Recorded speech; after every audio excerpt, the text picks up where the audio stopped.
sëñ Abdou damaa wax ñetti baat sa waay ni ma damaa bëgg nga dellu ci ma filmé ko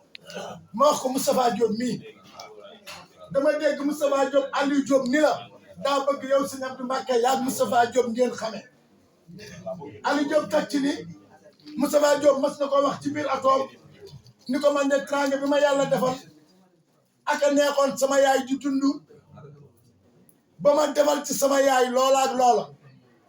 waaye nag Aliou nee na bi yaay di dund li moom teg na ci bëtam magam ju jigéen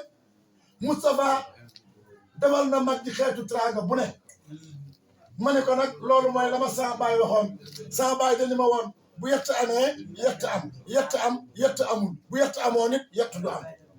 ndax dégg ngeen loolu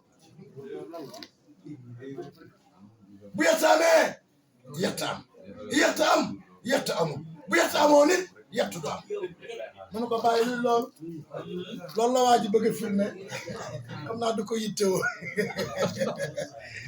Mame Ndokh TV moo lay filmé de waaw xam nga Mame Ndokh TV maam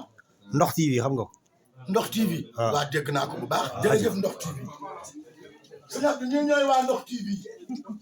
waaw sama baay ma ne ko bàyyi loolu lu mu doon mu ne ma su la yàlla mënee gan nga am teraanga fekk sa baay génn àdduna nga neweeg sa taawu baay